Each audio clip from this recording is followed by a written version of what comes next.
అప్పన్న అయితే ఎక్కింది వేరే లెవెల్ అసలు యాక్టింగ్. శంకర్ గారి కంబ్యాక్ కోసం అయితే నేను పక్కా బ్యాడ్లీ వెయిటింగ్ బ్రో. నాకు అంత అనిపించలేదు ఇక్కడ. మూవీకి వెళ్ళొచ్చా లేదా అంటే నేనైతే ఏం చెప్పను.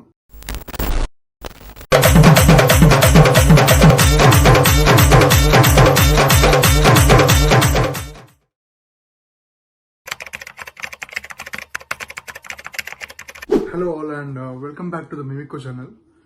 సో 4 years నుంచి వెయిట్ చేస్తున్న రామ్ చరణ్ గారి సోలో ఫిలిం గేమ్ చేంజర్ వచ్చేసింది. అండ్ ఈరోజు మార్నింగ్ 4 o'clockకి వెళ్ళి చూడడం జరిగింది ఇంటి దగ్గరే. సో ఫస్ట్ థింగ్ ఫస్ట్ నాకైతే ఏంటంటే ఫస్ట్ హాఫ్ అంతా మూవీ వైబ్స్ వచ్చాయి మామ. అంటే వన్ డే సీఎంగా ఉన్నప్పుడు మనకి చూపిస్తారు కదా, అంటే స్ట్రిక్ట్ సిన్సియర్ సీఎం. సో ఇక్కడ కూడా రామ్ చరణ్ గారు యాజ్ ఐఏఎస్ ఆఫీసర్ అంతే స్ట్రిక్ట్గా ఉంటారు. అంటే ఇమీడియట్గా ఏదైనా తప్పు జరిగితే పాస్ చేయడం, సిగ్నేచర్స్ పెట్టేసి దాన్ని సీజ్ చేయడం ఎక్సెట్రా ఎక్సెట్రా. మూవీ మొత్తంలో నాకు నచ్చింది ఏంటంటే రామ్ చరణ్ గారి క్యారెక్టరైజేషన్ యాజ్ అప్పన్న. ఆయన లిటరల్లీ జీవించేశారు ప్రియ. లిటరల్లీ జీవించేశారు. అంటే మూవీ మొత్తం కూడా బాగుంది. ఐఏఎస్ కానీ ఐపీఎస్ కానీ అంతా కూడా బాగుంది. బట్ అప్పన్న అయితే ఎక్కింది వేరే లెవెల్ అసలు యాక్టింగ్ బై రామ్ చరణ్ గారు. అంటే ద కంప్లీట్ యాక్టర్ అని చెప్పొచ్చు. అంటే ఆయన ప్రాణాలు పెట్టేశారు దాంట్లో. And coming to care Advani గారు జస్ట్ అంటే సాంగ్స్ కోసం యూజ్ చేసినట్టు అనిపించింది. అండ్ కమింగ్ టు అంజలి గారు అయితే నాకు టు బి హానెస్ట్ నాకైతే అంజలి గారి హీరోయిన్ అనిపించింది. ఎందుకంటే ఆవిడ మోటివేట్ చేస్తూ ఉంటారు అండ్ మూవీలో కొంచెం మెయిన్ అని చెప్పచ్చు. అండ్ మనకు వచ్చేసి శ్రీకాంత్ గారు, ఎస్జే సూర్య గారు, జయరామ్ గారు, సునీల్ గారు, వెన్నెల కిషోర్ గారు, బ్రహ్మానంద గారు, ఇట్లా లిస్ట్ చెప్పుకుంటే చాలా మంది ఉన్నారు. అంటే లిటరలీ అరే ఏంటో ఇది జేఎన్టీ క్వశ్చన్ పేపర్లకి ఇంతమంది ఉన్నారు అని చెప్పి అనుకుంటాం. అందరు పర్ఫార్మెన్సెస్ కూడా బాగా చేశారు. అండ్ మెయిన్లీ కామెడీ కోసం అని చెప్పి ఒక సీన్ కోసం బ్రహ్మానందం గారిని తీసుకొచ్చారు అంతే. అంటే మనం ట్రైలర్లు చూసిన క్లిప్ ఏదైతే ఉందో దానికోసమే తీసుకొచ్చారు. అంటే భారతీయుడు 2కి ఎట్లా చేశారో ఇక్కడ కూడా అట్లనే తీసుకొచ్చారు. Coming to story by Karthik Subbaraj గారు అంటే పొలిటికల్ స్టోరీ బాగుంది. ఐఏఎస్ ఆఫీసర్ పవర్ ఎలా ఉంటుందో చూపిద్దాం అని చెప్పి మూవీ తీశారు బేసిక్ గా. అండ్ శంకర్ గారి డైరెక్షన్ అంటే శంకర్ గారి సిగ్నేచర్ ఆర్ ట్రేడ్ మార్క్ కానీ ఉందా అని అడిగితే మాత్రం నాకు అంత అనిపించలేమో టు బి ఆనెస్ట్. అంటే ఓకే ఒకడు కానీ లేకపోతే జీన్స్ కానీ ఆర్ మన భారతీయుడు 1999 కానీ ఇట్లాంటి పాత మూవీస్ లో ఉండే మ్యాజిక్ ఆర్ ఆ శంకర్స్ ఎసెన్స్ నాకు అంత అనిపించలేదు ఇక్కడ. అంటే గ్రాన్యూర్ అనేది సాంగ్స్ లో కనిపిస్తుంది బట్ నాట్ కంప్లీట్. శంకర్ గారి కంబ్యాక్ కోసం అయితే నేను పక్కా బ్యాడ్లీ వెయిటింగ్ బ్రో. ఆయన కంబ్యాక్ ఇస్తే మాత్రం ఫస్ట్ హ్యాపీ ఫీల్ అయింది నేనే.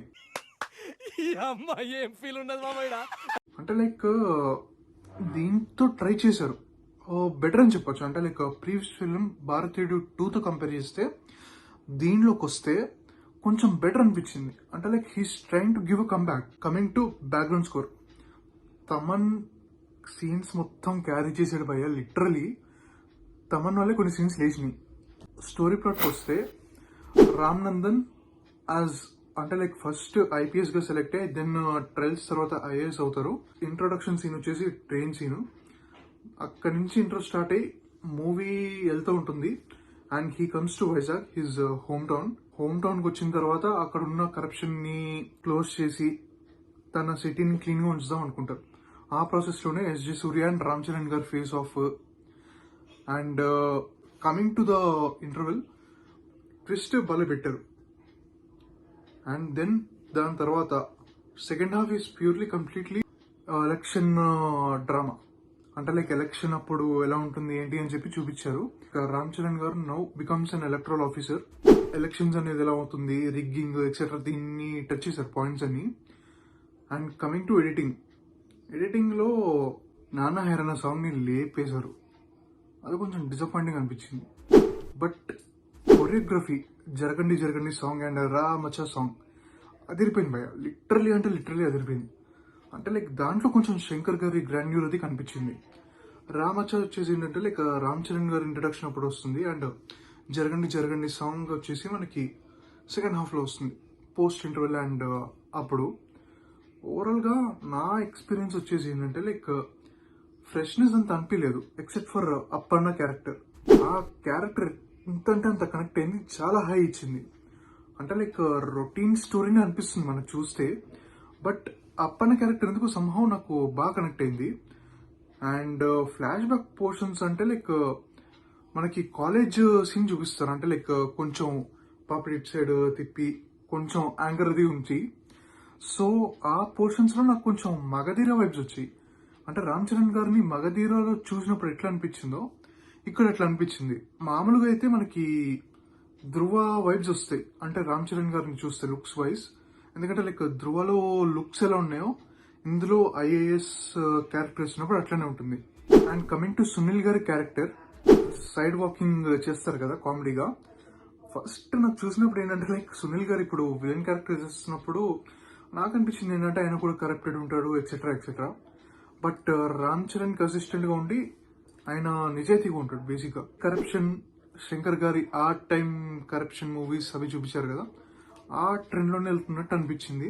నా రేటింగ్ వచ్చేసి ఐ గివ్ 3/5 మూవీకి వెళ్ళొచ్చా లేదా అంటే ఇట్స్ అప్ టు యూ. నేనైతే ఏం చెప్పను వెళ్ళండి వెళ్ళొద్దు ఎక్సెట్రా అని చెప్పి.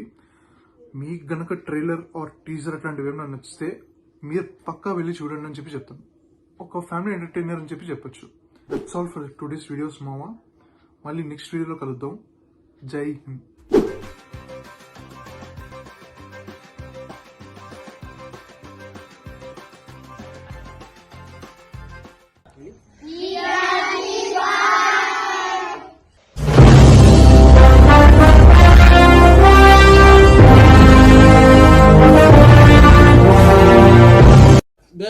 There see అయ్యాన్ని